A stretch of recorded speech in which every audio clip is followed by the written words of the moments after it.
ಮೈಸೂರು ಮೂಡಾದಲ್ಲಿ ನಡೆದಿದೆ ಎನ್ನಲಾದ ಅಕ್ರಮಗಳ ಬಗ್ಗೆ ತನಿಖೆ ವಿಚಾರವಾಗಿ ನಿವೃತ್ತ ನ್ಯಾಯಾಧೀಶರಾದ ಪಿಎನ್ ದೇಸಾಯಿ ಆಯೋಗದಿಂದ ಸರ್ಕಾರಕ್ಕೆ ವರದಿಯನ್ನು ಸಲ್ಲಿಕೆ ಮಾಡಲಾಗಿದ್ದು, ಸರ್ಕಾರದ ಪರವಾಗಿ ಮುಖ್ಯ ಕಾರ್ಯದರ್ಶಿ ಶಾಲಿನಿ ರಜನೀಶ್ ವರದಿಯನ್ನು ಸ್ವೀಕಾರ ಮಾಡಿದ್ದಾರೆ. ಮುಂದಿನ ಕ್ಯಾಬಿನೆಟ್ನಲ್ಲಿ ವರದಿ ಮಂಡಿಸುವ ಸಾಧ್ಯತೆ ಇದು. ವರದಿ ಆಧರಿಸಿ ಕ್ರಮಕ್ಕೆ ಮುಂದಾಗುವ ಸಾಧ್ಯತೆ ಕೂಡ ಕಾದು ನೋಡಬೇಕು. 88 ಕೆಜಿ ಇದ್ದವರು ಈಗ 72 ಕೆಜಿ ಬಂದಿದ್ದಾರೆ. ಅಂದ್ರೆ 16 ಕೆಜಿ ವೆಯ್ಟ್ ಲಾಸ್ ಮಾಡ್ಕೊಂಡಿದ್ದಾರೆ. ಮೊದಲ ದಪ್ಪ ಬಾಳದಿ ಎಷ್ಟು ಮೇಯ್ ಬಿಟ್ಟಿದಿ ಎಷ್ಟು ದಪ್ಪದಿ ಅಂತೇಳಿ ನನ್ಗೆ ಹಾಸ್ ಮಾಡ್ತಿದ್ದು. ಈಗಿಲ್ಲ, ಈ ಸಲ ಬಾಳ ಸಣ್ಣ ಹುಡುಗಿಗತೆ ಕಾಣತ್ತೆ ನನಗೆ ಜನರು ಅಂತ. ಇದಕ್ಕೆ ಯಾವ ಸೈಡ್ ಎಫೆಕ್ಟ್ ಇಲ್ಲ. ನನ್ನ ಜೀನಿ ಸ್ಲಿಮ್ ತೊಗೊಂಡ್ ಫುಲ್ ಖುಷಿ ಇದನ್ನೀಗ. ವರದಿ ಸಲ್ಲಿಸಿದ ಮೇಲೆ ನೋಡೋಣ ಏನಾಗುತ್ತೆ ಅದರಲ್ಲಿ ಅಂತೇಳಿ. ಇನ್ನು ಸಚಿವ ರಾಜಣ್ಣ ಹನಿ ಟ್ರ್ಯಾಪ್ ಕೇಸ್ ಇತ್ತಲ್ಲ, ಅದಕ್ಕೆ ಸಾಕ್ಷ್ಯ ಕೊರತೆ ಹಿನ್ನೆಲೆಯಲ್ಲಿ ಪ್ರಕರಣದಲ್ಲಿ ಯಾವುದೇ ಹುರುಳಿಲ್ಲ ಅಂತ ಸಿಐಡಿ ಶರಾ ಬರೆದು ಡಿಜಿ ಮತ್ತು ಐಜಿಪಿಗೆ ರಿಪೋರ್ಟ್ ಕೊಟ್ಟಿದೆ. ಹನಿ ಟ್ರ್ಯಾಪ್ ಯತ್ನವಾಗಿ ಅಂತ ವಿಧಾನಸಭಾ ಅಧಿವೇಶನದಲ್ಲಿ ರಾಜಣ್ಣ ಹೇಳಿಬಿಟ್ಟಿದ್ರು. ಸೂಕ್ತ ತನಿಖೆ ನಡೆಸುವಂತೆ ಗೃಹ ಸಚಿವರಿಗೆಲ್ಲ ದೂರು ಕೊಟ್ಟಿದ್ರು. ಈಗ ಸಾಕ್ಷಿಗಳಿಲ್ಲ ಅಂತ ಹೇಳಿದ್ದಾರೆ. ಎಲ್ಲಿದ್ದಾರೆ ಮಂತ್ರಿಗಳು? ಅದ್ಯಾವುದೋ ಸಾಕ್ಷಿಗಳಿದ್ದರೂ ಸಹ ಇತ್ತೀಚೆಗೆ ಕೆಲವು ತೀರ್ಪಿನ ಬಗ್ಗೆ ಕಮೆಂಟ್ ಕೊಟ್ರಲ್ಲ ಪ್ರಿಯಾಂಕರ್ಗೆ. ಎಲ್ಲಿ ಸರ್ ಈ ವಿಚಾರದಲ್ಲಿ? ಅವ್ರು ಅಷ್ಟೊಂದು ಅಧಿವೇಶನದಲ್ಲೇ ನಿಂತ್ಕೊಂಡು ಸದನದಲ್ಲಿ ನಿಂತ್ಕೊಂಡು ಹೇಳಿದ್ರಲ್ಲ ನನ್ನ ಮೇಲೆ ಎನಿ ಟ್ರ್ಯಾಪ್ ಆಗಿದೆ ಅಂತ ಹೇಳಿ, ಪ್ರಯತ್ನ ನಡೆದಿದೆ ಅಂತ ಹೇಳಿ. ಎಲ್ಲೋ ಇತ್ತು? ವರದಿ ಕೊಟ್ಟಿದ್ದಾರೆ ಅಂತೇಳಿ ನಾನು ಇನ್ನೂ ಕೂಡ ನೋಡಿಲ್ಲ. ವರದಿ ಓದ್ಕೊಂಡು ನಿಮ್ಗೆ ಹೇಳ್ತೀನಿ. ನನಗೆ ಗೊತ್ತಿಲ್ಲಪ್ಪ, ಅದೆಲ್ಲ ನನಗೇನು ಗೊತ್ತಿಲ್ಲ. ನನಗೆ ನಿಮ್ಮ ಬಾಯಲ್ಲಿ ಕೇಳ್ತಾ ಇದ್ದೀನಿ. ನನಗೂ ಅದಕ್ಕೂ ಏನ್ ಸಂಬಂಧ? ಯಾರು ಕಂಪ್ಲೇಂಟ್ ಕೊಟ್ಟಿದ್ದು ಗೊತ್ತಿಲ್ಲ, ಇನ್ವೆಸ್ಟಿಗೇಷನ್ ಆಗಿದ್ದು ಗೊತ್ತಿಲ್ಲ, ನನಗೇನು ಗೊತ್ತಿಲ್ಲ. ರಾಜಣ್ಣ ಅವರ ಕೇಸು ಅಧಿವೇಶನದಲ್ಲಿ 2 ದಿನ ದೊಡ್ಡ ಗಲಾಟೆ, ಹಂಗಾಮ, ಧರಣಿ, 15 ದಿನ ದೊಡ್ಡ ಚರ್ಚೆ ಆಯಿತು. ಕಾಂಗ್ರೆಸ್ ಪಾರ್ಟಿ ವಾಷಿಂಗ್ ಮಿಷಿನ್ ಅಲ್ಲಿ ಕ್ಲೀನ್ ಮಾಡಿ ವಾಷಿಂಗ್ ಮಿಷಿನ್ ಇಂದ ಆಚೆ ಬಂದ್ಬಿಡ್ತು. ಹೊಳೆಯಲ್ಲಿ ಹುಣಸೆ ಹಣ್ಣಿಂದಂಗೆ ಆಯ್ತು. ಮಂತ್ರಿಗೆ ನ್ಯಾಯ ಸಿಕ್ಕಿಲ್ಲ ಅಂದ್ರೆ ಇನ್ ಜನಸಾಮಾನ್ಯರ ಪಾಡೇನು? ಪಾಪ ಉಪಮುಖ್ಯಮಂತ್ರಿಗಳಿಗೆ ಕೆಲವೊಂದು ಟೈಮಲ್ಲಿ ಗೊತ್ತೇ ಆಗಲ್ಲ, ಏನು ಗೊತ್ತಾಗಲ್ಲ. ಮನೆಗೆಲ್ಸದಾಕಿ ಮೇಲೆ ಮಾಜಿ ಸಂಸದ ಪ್ರಜ್ವಲ್ ರೇವಣ್ಣ ಇದ್ದ ಅತ್ಯಾಚಾರ ಪ್ರಕರಣಕ್ಕೆ ಸಂಬಂಧಪಟ್ಟ ಹಾಗೆ ನಾಳೆ ಜನಪ್ರತಿನಿಧಿಗಳ ವಿಶೇಷ ನ್ಯಾಯಾಲಯದಿಂದ ತೀರ್ಪು ಹೊರಗೆ ಬರುತ್ತೆ. ಕೇಸ್ನ ಟ್ರಯಲ್ ಮುಗಿದಿದ್ದು ನಾಳೆ ಅಂತಿಮ ತೀರ್ಪು ಹೊರಗೆ ಬರುತ್ತೆ. ರೇಣುಕಾಸ್ವಾಮಿ ಕೊಲೆ ಪ್ರಕರಣ ಸಂಬಂಧ ನಟ ದರ್ಶನ್ ಅಂಡ್ ಗ್ಯಾಂಗ್ಗೆ ಜಾಮೀನು ಸಂಬಂಧ ಸುಪ್ರೀಂಗೆ ಲಿಖಿತ ವಾದ ಸಲ್ಲಿಕೆಗೆ ನಾಳೆಯ ಕೊನೆ ದಿನ ಇತ್ತು. ನಟ ದರ್ಶನ್, ಪವಿತ್ರ ಗೌಡ ಸೇರಿ 7 ಆರೋಪಿಗಳ ಜಾಮೀನು ರದ್ದತಿಗೆ ರಾಜ್ಯ ಸರ್ಕಾರ ಮೇಲ್ಮನವಿ ಎಲ್ಲ ಸಲ್ಲಿಸಿತ್ತು. ಈಗಾಗಲೇ ಸರ್ಕಾರದ ಪರ ವಕೀಲರೆಲ್ಲ ತಮ್ಮ ವಾದ ಪ್ರತಿವಾದ ಎಲ್ಲ ವಹಿಸಿದ್ದಾರೆ, ತೀರ್ಪು ಕಾಯ್ದಿರಿಸಿದ್ರು. ಅದೇನಾಗುತ್ತೆ ಅನ್ನುವಂಥದ್ದನ್ನು ನೋಡಬೇಕಾಗಿದೆ. ಇನ್ನೊಂದು ಕಡೆಗೆ A1 ಆಗಿರುವಂಥ ಪವಿತ್ರ ಗೌಡ ಇನ್ಸ್ಟಾದಲ್ಲಿ ನನ್ನ ಮೌನವನ್ನು ದೌರ್ಬಲ್ಯ ಅಂದ್ಕೊಳ್ಳೋಕೆ ಹೋಗ್ಬಿಡಿ, ದೇವರ ನ್ಯಾಯದ ಮೇಲೆ ನಂಬಿಕೆಯಿಂದ ಸುಮ್ಮನಿದ್ದೇನೆ, ರಾಯರು ನಮ್ಮ ಜೀವನವನ್ನೇ ಬದಲಿಸ್ತಾರೆ ಅಂತಿದ್ದಾರೆ.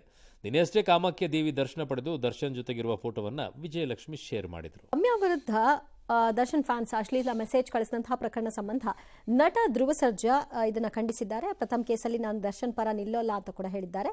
ಲೂಸ್ ಮಾದ ಯೋಗಿ ಜೊತೆಗೆ ಇತರರು ಕೂಡ, ಆದಿ ಲೋಕೇಶ್ ಎಲ್ಲರೂ ಕೂಡ ರಮ್ಯಾ ಪರವಾಗಿ ನಿಂತಿದ್ದಾರೆ. ರಾಜ್ಯ ಮಹಿಳಾ ಆಯೋಗದ ಅಧ್ಯಕ್ಷೆ ನಾಗಲಕ್ಷ್ಮಿ ಚೌಧರಿ, ಅಶ್ಲೀಲ ಮೆಸೇಜ್ ಮಾಡೋರ ಮನೆಯಲ್ಲಿ ಅಕ್ಕ ತಮ್ಮ ತಂಗಿ ಯಾರು ಇರಲ್ವಾ? ಏನ್ ಇಂಥ ಮೆಸೇಜ್ ಮಾಡೋದು? ಈ ಥರದ ಮೆಸೇಜ್ ಮಾಡಿದ್ರೆ 7 ವರ್ಷ ಶಿಕ್ಷೆ ಆಗುತ್ತೆ, ಹುಷಾರ್ ಅಂತ ಎಚ್ಚರಿಸಿದ್ದಾರೆ. ಈ ಮಧ್ಯೆ ನಟ ಪ್ರಥಮ್ಗೆ ಡ್ರ್ಯಾಗರ್ ಹಿಡಿದು ಜೀವ ಬೆದರಿಕೆ ಪ್ರಕರಣಕ್ಕೆ ಸಂಬಂಧಪಟ್ಟ ಹಾಗೆ ರೌಡಿ ಶೀಟರ್ಗಳಾದ ಬೇಕರಿ ರಘು, ಲೇಡಿ ಡಾನ್ ಯಶಸ್ವಿನಿಗೆ ದೊಡ್ಡಬಳ್ಳಾಪುರ ಇನ್ಸ್ಪೆಕ್ಟರ್ ಸಾದಿಕ್ ಪಾಷಾ ನೋಟಿಸ್ ಕೊಟ್ಟಿದ್ರು. ಆರೋಪಿಗಳಾದ ಬೇಕರಿ ರಘು ಮತ್ತು ಯಶಸ್ವಿನಿಗೆ ಕೋರ್ಟ್ ಬೇಲ್ ಕೊಟ್ಟಿದೆ. ಪ್ರಥಮ್ ರಕ್ಷಕ್ ಬುಲೆಟ್ ಸ್ಥಳ ಮಹಜರಿಗೆ ಹೋಗಿದ್ರು. ಪ್ರಥಮ್ನ ಬಿಡಲ್ಲ ಅಂತ ಲೇಡಿ ಡಾನ್ ಯಶಸ್ವಿನಿ ಗುಡುಗಿದ್ದಾರೆ. ಇನ್ನು ಈ ನಡುವೆ ದೊಡ್ಡಬಳ್ಳಾಪುರ ಗ್ರಾಮದಲ್ಲಿ ದಲಿತ ಸಂಘಟನೆಯವರು ಪ್ರಥಮ್ಗೆ ಮಸಿ ಬಳಿಲಿಕ್ಕೆ ಮುಂದಾದ್ರಂತೆ. ಕಾರಣ ಅಂಬೇಡ್ಕರ್ಗೆ ಅವರು ಅಪಮಾನಿಸಿದ್ದಾರೆ ಅಂತ.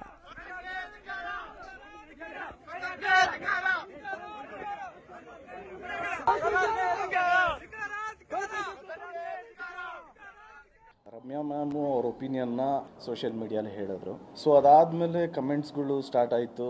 ಆ್ಯಂಡ್ ಮ್ಯಾಮ್ ಹೇಳ್ದಂಗೆ ತುಂಬ ವಲ್ಗರ್ ಆಗಿ ಮೆಸೇಜ್ ಮಾಡಿದ್ರು. We are all with Ramya ma'am. ನಮ್ಮ ಪ್ರಥಮ್ ಸರ್ ಆ್ಯಂಡ್ ಅವ್ರ ಬಿಹೇವಿಯರು ಈ ವಿಷಯದಲ್ಲಿ ಜೆನ್ಯೂನ್ ಆಗಿ I stand with Darshan sir. ಅದೇನೋ ಚಿಟ್ಕೆ ಎಲ್ಲ ಹೊಡ್ಕೊಂಡು ವಿಗ್ ಅದು ಇದು ಇಟ್ ವಾಸ್ ನಾಟ್ ನೆಸೆಸರಿ ಅಂತ ಅನ್ಸುತ್ತೆ. ಯಾರು ನಿಮ್ಗೆ ಥ್ರೆಟ್ ಮಾಡಿದ್ರೋ ದಯವಿಟ್ಟು ಅವ್ರ ಮೇಲೆ ನೀವು ಆ್ಯಕ್ಷನ್ ತೊಗೊಬೇಕು. ಅದು ಬಿಟ್ಟು ಏನು ಪ್ರೂವ್ ಮಾಡೋಕ್ಕೆ ಟ್ರೈ ಮಾಡ್ತಾ ಇದ್ರು ಅಂತ ಗೊತ್ತಾಗಿಲ್ಲ.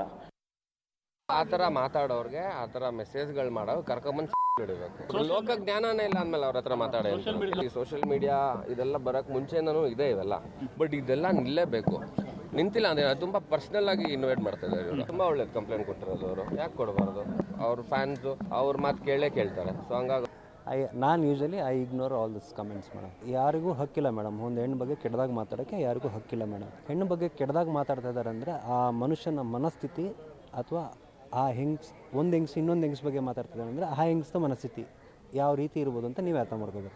ಎಷ್ಟು ಕೀಳು ಮಟ್ಟದ ಅಶ್ಲೀಲವಾದ ಪದಗಳನ್ನು ಉಪಯೋಗ ಮಾಡ್ಬೋದು ಅಷ್ಟರ ಮಟ್ಟಿಗೆ ಅವರನ್ನು ಸೋಷಿಯಲ್ ಮೀಡಿಯಾದಲ್ಲಿ ಅವಮಾನ ಮಾಡಿದ್ದಾರೆ. ಅವರು ಆ್ಯಕ್ಟ್ ಮಾಡಿರೋ ವಿಡಿಯೋಗಳನ್ನು ತಗೊಂಡು ಅದನ್ನು ಸಹ ಅವ್ರು ಮಾಡಿರೋದನ್ನು ನಾನು ಆಲ್ರೆಡಿ ಪೊಲೀಸ್ ಆಯುಕ್ತರಿಗೆ ಈ ವಿಷಯದ ಬಗ್ಗೆ ಬರೆದು ಈಗ ಆಲ್ರೆಡಿ ತನಿಖೆನೂ ಆಗ್ತಾ ಇದೆ. ದಲಿತರ ದುಡ್ಡನ್ನು ಸೀಮಿತವಾಗಿ ಮೀಸಲಿಟ್ಟಂಥ ದುಡ್ಡನ್ನು ಸರ್ಕಾರ ಎಲ್ಲೆಲ್ಲೋ ಬಳಕೆ ಮಾಡಿಕೊಂಡಾಗ ಯಾವ ಸಂಘಟನೆಗಳಿಗೂ ಬೇಗ ಬಿಸಿ ಮುಟ್ಟಲಿಲ್ಲ. ಇಲ್ಲಿ ಹೋರಾಟ ಮಾಡಿ ಕಪ್ಪು ಮಸಿ ಹೊಳೆಯೋ ಮಟ್ಟಕ್ಕೆ ಹೋರಾಟ ಮಾಡೋಕ್ಕೆ ಸಂಘಟನೆಗಳು ಬಂದ್ಬಿಡುತ್ತೆ. ನಿಮ್ಮ ಮಾನಸಿಕತೆಯನ್ನು ತೋರಿಸುತ್ತೆ, ಆ ಸಮಾಜದ ಪರವಾಗಿ ನಿಮ್ಮ ಹೋರಾಟವನ್ನು ತೋರಿಸುತ್ತೆ. ಹೆಸರಿಗೋಸ್ಕರ ಮಾಡಬೇಡಿ ಹೋರಾಟವನ್ನು, ಸಮಾಜಕ್ಕೋಸ್ಕರ ಹೋರಾಟ ಮಾಡಿ. ಇನ್ನು ರಾಜ್ಯದಲ್ಲಿ ಮತ್ತೆ ಟೋಯಿಂಗ್ ಆರಂಭಿಸುವ ಬಗ್ಗೆ ಸರ್ಕಾರ ಹಿಂದೆ ಸುಳಿವು ಕೊಟ್ಟಿತ್ತು. ಇದೀಗ ಗೃಹ ಸಚಿವ ಡಾಕ್ಟರ್ ಪರಮೇಶ್ವರ್ ಆಗಸ್ಟ್ ಅಂತ್ಯಕ್ಕೆ ರಾಜ್ಯದಲ್ಲಿ ಮತ್ತೆ ಟೋಯಿಂಗ್ ಎಲ್ಲ ಮಾಡ್ತೀವಿ ಅಂತ ಹೇಳಿದ್ದಾರೆ. ಕಾಸಿಲ್ಲ ರೀ, ಕಾಸು ಹೆಂಗಾದ್ರೂ ತಗೋಬೇಕಲ್ಲ. ಸೊ ಪಾರ್ಕಿಂಗ್ಸ್ ಎಲ್ಲ ಸಮಸ್ಯೆ ಆಗ್ಬಿಟ್ಟಿದೆ, ವಾಹನಗಳನ್ನೆಲ್ಲ ಟೋಯಿಂಗ್ ಮಾಡ್ತೀವಿ ಈಗ, ಎಲ್ಲೆಲ್ಲಿ ಕಂಡಲ್ಲೆಲ್ಲ ನಿಲ್ಲಿಸ್ಬಿಟ್ರಿ ಅಂತ ಹೇಳಿದ್ದಾರೆ. ನೋಡಿ, ಇಲಾಖೆ ವತಿಯಿಂದ ನಾವು ಟೋವಿಂಗಿಗೆ ಕೆಲಸ ಪ್ರಾರಂಭ ಮಾಡ್ತೀವಿ. ಟ್ರಾಫಿಕ್ಕಿಗೆ ಅರ್ಧ ಸಮಸ್ಯೆ ರಸ್ತೆನಲ್ಲಿ ವೆಹಿಕಲ್ಸ್ ನಿಲ್ಲಿಸೋದು. ಈಗ ಮಾನವೀಯತೆಯಿಂದ ವರ್ಷಕ್ಕೆ ಮಾಡೋಣ, ಮಾಡಿ ಮತ್ತೆ ಗೋಜಲ್ ಮಾಡಬೇಡಿ ಅಷ್ಟೇ. ಹೌದು. ಇನ್ನು ನಾಳೆಯಿಂದ ಆಟೋ ದರ ಏರಿಕೆ ಆಗಲಿದೆ. ಕೇವಲ ಆಟೋ ದರ ಮಾತ್ರ ಅಲ್ಲ, ಪ್ರಯಾಣಿಕರ ದರದ ಜೊತೆಗೆ ಲಗೇಜ್ ದರವೂ ಕೂಡ ಹೆಚ್ಚಳವಾಗುತ್ತೆ. 2 ಕಿಲೋಮೀಟರ್ಗೆ ಮಿನಿಮಮ್ ಪ್ರಯಾಣ ದರ 30 ರೂಪಾಯಿನಿಂದ 36 ರೂಪಾಯಿ ಏರಿಕೆ ಮಾಡಿ ಪ್ರಾದೇಶಿಕ ಸಾರಿಗೆ ಪ್ರಾಧಿಕಾರದ ಅಧ್ಯಕ್ಷರಾಗಿರುವ ನಗರ ಡಿಸಿ ಜಗದೀಶ್ ಆದೇಶವನ್ನು ಹೊರಡಿಸಿದ್ದಾರೆ. 20 ಕೆಜಿಗಿಂತ ಹೆಚ್ಚಿದ್ರೆ 10 ರೂಪಾಯಿ ಲಗೇಜ್ ಶುಲ್ಕವನ್ನು ಪಾವತಿ ಮಾಡಬೇಕು. ಮತ್ತೊಂದು ಕಡೆ ಸರ್ಕಾರ ಹಾಗೂ ಸಾರಿಗೆ ನೌಕರರ ಜಟಾಪಟಿ ಕೂಡ ಮುಂದುವರೆದಿದೆ. ಆಗಸ್ಟ್ 5ರಿಂದ ಅನಿರ್ದಿಷ್ಟಾವಧಿ ಮುಷ್ಕರಕ್ಕೆ ಕರೆ ಕೊಟ್ಟಿದ್ದು ಆಗಸ್ಟ್ 4ರವರೆಗೆ ಡೆಡ್ಲೈನ್ ಕೊಟ್ಟಿದ್ದಾರೆ. ಏನು ಪ್ರಯೋಜನ ಅಂತ ನಾನು ಕೇಳೋದು ಆಟೋದವ್ರದ್ದು. 30ರಿಂದ 36 ರೂಪಾಯಿಗೆ ಮಾಡಿದ್ದು ಏನಾಗುತ್ತೆ? ಕಮ್ಮಿ ಆಯ್ತು ಅಂತ ಇನ್ನೂ ಜಾಸ್ತಿ ಮಾಡಬೇಕು ಅಂತ ಅವ್ರು ಕೇಳ್ತಿರೋದು. ಹಂಗೆಲ್ಲ ನಾನು ಹೇಳ್ತಾ ಇರೋದು, ಅವ್ರಿಗೆ 36 ರೂಪಾಯಿ ಇಸ್ಕೊಳ್ತಾರಂತ ಅನ್ಕೊಂಡಿದ್ದೀರಾ? ಮೀಟರ್ ಮೇಲೆ ಹೋಗೋದೇ ಇಲ್ಲ, ಮೀಟರೇ ಇಲ್ವಲ್ಲ. ಆಯ್ತರಪ್ಪ, ನಿಮ್ಮ ಆತ್ಮಸಾಕ್ಷಿನ ಮುಟ್ಕೊಳ್ಳಿ. ಆಟೋದವ್ರು ಇಷ್ಟೆಲ್ಲ ಹೇಳ್ತಿರಲ್ಲ, ನಿಮ್ಮ ಕಷ್ಟ ಎಲ್ಲ ಹೇಳ್ತಿರಲ್ಲ, ನಾವು ನೋಡ್ತೀವಿ ರೀ, ಪಾಪ ಜನರ ಬಗ್ಗೆ ನಮಗೂ ಕಾಳಜಿ ಇದೆ ಅಂತೆಲ್ಲ ಮಾತಾಡ್ತಿರಲ್ವಾ, ಕರೆಕ್ಟು. ಮೀಟರ್ ಹಾಕಿ ನೋಡೋಣ, ಮೀಟರ್ ಅಳವಡಿಸಿ ನೋಡೋಣ. ಒಂದು 4% ಇರ್ಬೋದು, 5% ಇರಬೇಕು. ನಿಯತ್ತಾಗ್ಬಿಟ್ಟು ಮೀಟ್ರ್ ಹಾಕೊಂಬಿಟ್ಟು ಅಷ್ಟೇ ಹೋಗುವಂಥವ್ರು ಮೀಟರೇ ಹಾಕಲ್ಲ. ಮಾತಿದ್ರೆ ಇಲ್ಲಿಂದ ಅಲ್ಲಿಗಂದ್ರೆ 50 ರೂಪಾಯಿ ಫಿಕ್ಸ್. ಯಾವ 36 ರೂಪಾಯಿನೂ ಇಲ್ಲ, ಯಾವ 40 ರೂಪಾಯಿನೂ ಇಲ್ಲ, ಫಿಕ್ಸ್ 50 ರೂಪಾಯಿ ಅಂತ ಹೇಳಿ. ಫಸ್ಟು ಮೀಟ್ರ್ ಹಾಕಿ, ನೀವು ನಿಯಮ ಪಾಲನೆ ಉಳಿದವ್ರಿಗೂ ಹೇಳಿ. ಒಳ ಮೀಸಲು ವಿಚಾರ ಸಂಬಂಧ ಆಗಸ್ಟ್ 2ನೇ ತಾರೀಕಿಗೆ ಗೃಹ ಸಚಿವ ಪರಮೇಶ್ವರ್ ನಿವಾಸದಲ್ಲಿ ದಲಿತ ಸಚಿವರು, ಶಾಸಕರು ಎಲ್ಲ ಸಭೆ ಮಾಡ್ತಾರಂತೆ. ಈ ಬಗ್ಗೆ ಗೃಹ ಸಚಿವರು ಮಾತಾಡಿದ್ದಾರೆ ಪರಮೇಶ್ವರ್ ಅವರು. ಹಿಂದೆ ಎಲ್ಲ ರ್ಯಾಲಿ ಮಾಡಬೇಕು ಅಂದ್ಕೊಂಡಿದ್ವಿ, ಸಭೆನೂ ಇಟ್ಕೊಂಡಿದ್ವಿ, ಅದಕ್ಕೆ ಹೈಕಮಾಂಡ್ ಎಲ್ಲ ಬ್ರೇಕ್ ಹಾಕ್ಬಿಟ್ಟಿತ್ತು. ಸೊ ಈಗ ನಾವು ಬರೀ ಶಾಸಕರಷ್ಟೇ ಸಭೆ ಮಾಡ್ತಿರೋದು ಒಳ ಮೀಸಲು ವಿಚಾರಕ್ಕೆ. ಇದಕ್ಕೆ ಹೈಕಮಾಂಡ್ ಏನೂ ಆಕ್ಷೇಪ ಇಲ್ಲ ಅಂತಂದಿದ್ದಾರೆ. ಪ್ರಿಯಾಂಕಾ ಖರ್ಗೆ ಅವರು ಸಮುದಾಯದ ಸಮಸ್ಯೆಗಳ ಬಗ್ಗೆ ಚರ್ಚೆಗೆ ಗೃಹ ಸಚಿವ ಪರಮೇಶ್ವರ್ ನಿವಾಸದಲ್ಲಿ ಎಲ್ಲರೂ ಕೂಡ ಸಭೆ ಮಾಡ್ತಾ ಇದ್ವಿ ಅಂತ ಅವರು ಕೂಡ ಹೇಳಿದ್ದಾರೆ. ನನಗೂ ಕರೆದಿದ್ದಾರೆ 2ನೇ ತಾರೀಕು. ಚರ್ಚೆ ಯಾವುದು ವಿಷಯ ಅನ್ನೋದು ಇನ್ನೂ ನನ್ನ ಗಮನಕ್ಕೆ ಬಂದಿಲ್ಲ. ಭೇಟಿ ಆಗ್ತೀವಿ, ಚರ್ಚೆ ಆಗ್ಬೋದು, ತಪ್ಪೇನಿದೆ. ನಮ್ಮೆಲ್ಲರ ಒಟ್ಟಭಿಪ್ರಾಯ ಒಳ ಮೀಸಲಾತಿ ಜಾರಿ ಆಗಬೇಕು. 101 ಜಾತಿಗಳಿದೆ, ಅವರೆಲ್ಲರಿಗೂ ನ್ಯಾಯ ಸಿಗಬೇಕು ಅನ್ನೋದು ನಮ್ಮ ಕರ್ತವ್ಯ ಆಗಿದೆ. ಆಹ್ವಾನ ಮಾಡಿದ್ದಾರೆ. ಹಿಂದೆ ಕೂಡ ಪರಮೇಶ್ವರ್ ಸಾಹೇಬ್ರ ಮನೆಯಲ್ಲೇ 2-3 ಸರಿ ಭೇಟಿ ಆಗಿದೆ. ಎಲ್ಲ ನಮ್ಮ ಸಮಾಜದಿರಬಹುದು, ಮುಂದಿನ ಹಾದಿಗಳ ಬಗ್ಗೆ ಚರ್ಚೆ ಆಗುತ್ತೆ ಅಷ್ಟೇ. ಅದರಲ್ಲಿ ನೋಡಿ, ಅವರು ಸಿದ್ದರಾಮೋತ್ಸವನ ಮಾಡಲಿ, ಕನಕಪುರದ ಉತ್ಸವನ ಮಾಡಲಿ, ಪರಮೇಶ್ವರ್ ಉತ್ಸವನ ಮಾಡಲಿ, ಅಕ್ಟೋಬರ್ ಡೆಡ್ಲೈನ್ ಕೊಟ್ಟಿದ್ದೀನಿ. ಅಕ್ಟೋಬರ್ ನವೆಂಬರ್ ಗ್ಯಾರಂಟಿ ಆಗೇ ಆಗುತ್ತೆ. ಸಮುದಾಯದ ದುಡ್ಡನ್ನೇ ಆ ಥರ ಬಳಕೆ ಮಾಡ್ಕೊಂಡಿರೋ ನಾಯಕರುಗಳಿಗೇನೆ ಏನು ಅನಿಸಿಲ್ಲ. ಇವರು ಸಮುದಾಯದ ಸಮಸ್ಯೆಗಳ ಬಗ್ಗೆ ಕೂತ್ಕೊಂಡು ಸಭೆ ಮಾಡ್ತಾರಂತೆ. ಒಳ ಮೀಸಲಾತಿ ಏನು ಮಾಡ್ಬೇಕು ಅವ್ರು ಹಾಕ್ಕೊಂಡು? ಅದಕ್ಕಿಂತ ಮೀಸಲಿರೋ ದುಡ್ಡನ್ನೇ ಕಿತ್ಕೊಂಡು ಎಲ್ಲೋ ಹಾಕ್ತಾ ಇದ್ದೀರಾ, ಅದನ್ನು ಬೇರೆ ಸಮರ್ಥನೆ ಮಾಡ್ಕೊಳ್ತೀರಾ. ಮತ್ತೆ ನಿಮ್ಮದು ಸಮಸ್ಯೆಗಳ ಬಗ್ಗೆ, ದಲಿತ ಸಮುದಾಯದ ಸಮಸ್ಯೆಗಳ ಬಗ್ಗೆ ನಾವೆಲ್ಲ ಕೂತ್ಕೊಂಡು ನಾಯಕರೆಲ್ಲ ಸಭೆ ಅಂತೆ ಮಾಡಿ ಒಳ್ಳೆಯದು. ಚಿನ್ನಸ್ವಾಮಿ ಸ್ಟೇಡಿಯಂ ಕಲ್ತೊಳಿತ ಪ್ರಕರಣದಲ್ಲಿ ಅಮಾನತ್ತಾಗಿದ್ದ ವಿಕಾಸ್ ಕುಮಾರ್ ಅವರಿಗೆ ಅಮಾನತನ್ನ ಸರ್ಕಾರ ವಾಪಸ್ ಪಡೆದು ಆಂತರಿಕ ಭದ್ರತಾ ವಿಭಾಗದ ಐಜಿಪಿಯಾಗಿ ನಿಯೋಜನೆ ಮಾಡಿದೆ. ಅಲ್ಲದೆ ಬೆಂಗಳೂರು ನಗರ ಪೊಲೀಸ್ ಆಯುಕ್ತರಾಗಿದ್ದ ಬಿ ದಯಾನಂದ್ಗೆ ಎಡಿಜಿಪಿ ಕಾರಾಗೃಹ ಕೇಂದ್ರ ವಿಭಾಗ ಡಿಸಿಪಿಯಾಗಿದ್ದ ರೇಜ್ ಶೇಖರ್ ಅವರಿಗೆ ಗುಪ್ತಚರ ಇಲಾಖೆಯ ಎಸ್ಪಿಯಾಗಿ ಸ್ಥಳ ನಿಯೋಜನೆ ಮಾಡಲಾಗಿದೆ. ಯೂರಿಯಾ ಗೊಬ್ಬರ ಅಂತೂ ಸಿಗ್ತಾ ಇಲ್ಲ. ಯಾದಗಿರಿಯಲ್ಲೂ ಕೂಡ ದೊಡ್ಡ ಮಟ್ಟದಲ್ಲಿ ರೈತರು ಹೋರಾಟ ಮಾಡಿದ್ದಾರೆ. ಬೀದರ್ ಶ್ರೀರಂಗಪಟ್ಟಣ ರಾಷ್ಟ್ರೀಯ ಹೆದ್ದಾರಿಯಲ್ಲಿ ಮೇಲೆಲ್ಲ ಕುಳಿತು ಪ್ರತಿಭಟನೆ ಮಾಡಿದ್ದಾರೆ. ವಿಜಯನಗರ ಜಿಲ್ಲೆಯಲ್ಲೂ ಕೂಡ ಜೋರಾಗಿ ಪ್ರತಿಭಟನೆ ಇದೆ. ದಾವಣಗೆರೆ, ಚನ್ನಗಿರಿಯಲ್ಲೂ ಕೂಡ ಪ್ರತಿಭಟನೆ ನಡೆಸಿದ್ದಾರೆ. ಎಲ್ಲವೂ ಕೂಡ ಒಂದೊಂದು ರೀತಿಯಾಗಿ ಬರ್ತಾ ಇದೆ. ಸುಧಾಕರ್ ಮತ್ತು ಚಲುವರಾಯಸ್ವಾಮಿ ನಡುವೆ ಏನೋ ಒಂದಿಷ್ಟು ಮಾತುಕತೆ ಅಂತೆ. ಮಾಡಿ ಇನ್ನೇನಾಗಬೇಕಾಗಿದೆ.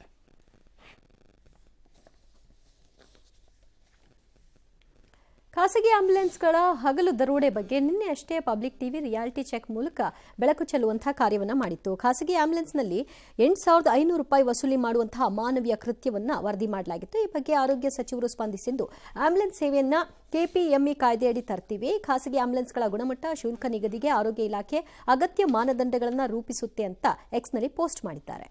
ಅಲ್ ಖೈದಾ ನಂಟು ಹೊಂದಿದಂಥ ಜಾರ್ಖಂಡ್ ಮೂಲದ ಮಹಿಳೆ ಅರೆಸ್ಟ್ ವಿಚಾರಕ್ಕೆ ವಿಪಕ್ಷ ನಾಯಕ ಅಶೋಕ್ ಗೃಹ ಸಚಿವರ ಕಾಲೆಳೆದಿದ್ದಾರೆ. ನಮ್ಮ ರಾಜ್ಯಕ್ಕೆ ಬೇರೆ ರಾಜ್ಯದ ಪೊಲೀಸರು ಬಂದು ಕಾರ್ಯಾಚರಣೆ ಎಲ್ಲ ಮಾಡ್ತಾ ಇದ್ದಾರೆ, ಇಲ್ಲಿರೋರು ಏನ್ರಿ ಮಾಡ್ತಾ ಇದ್ರೆ ನಿಮ್ಗೇನು ಕಾಣಲ್ದಿಲ್ವಾ, ನೀವು ಹುದ್ದೆಯನ್ನು ನಿಭಾಯಿಸ್ತಾ ಇದ್ರಿಲ್ವಾ ಅಂತೆಲ್ಲ ಫುಲ್ ಕ್ಲಾಸ್ ತಗೊಂಡಿದ್ದಾರೆ. ಕೆಆರ್ಐಡಿಎಲ್ ಮಾಜಿ ಹೊರಗುತ್ತಿಗೆ ನೌಕರ ಕಳಕಪ್ಪ ನಿಡಗುಂದಿ ಮೇಲೆ ಲೋಕಾಯುಕ್ತ ರೇಡ್ ನಡೆಸಿತ್ತು. ಅಪಾರ ಆಸ್ತಿ ಹೊಂದಿರುವುದು ಕೂಡ ಗೊತ್ತಾಗ್ತಾ ಇದೆ. ಕೊಪ್ಪಳ ಹಾಗೂ ಭಾಗ್ಯನಗರದಲ್ಲಿ 24 ಮನೆ, 6 ಫ್ಲಾಟ್ಗಳನ್ನು ಹೊಂದಿದ್ದಾರಂತೆ. 15,000 ಸಂಬಳ ಪಡೆಯೋರು ತಿಂಗಳಿಗೆ ಈಗ 72 ಕೋಟಿ ಅಕ್ರಮ ಆಸ್ತಿ ಮಾಡಿದ್ದಾರೆ ಅನ್ನೋ ದೂರು ಕೂಡ ಬಂದಿತ್ತು. ಹೆಂಗ್ರಪ್ಪ 100 ರೂಪಾಯಿ ಕೆಲ್ಸಕ್ಕೆ ಸೇರಿದಂತೆ ಇವನು 100 ರೂಪಾಯಿ ಕೆಲಸ ಸೇರಿ 15,000 ರೂಪಾಯಿವರೆಗೂ ಸಂಬಳ ಬಂದಿತ್ತಂತೆ. ಸಿಕ್ಕಾಪಟ್ಟೆ ಕೋಟ್ಯಾಂತರ ರೂಪಾಯಿ.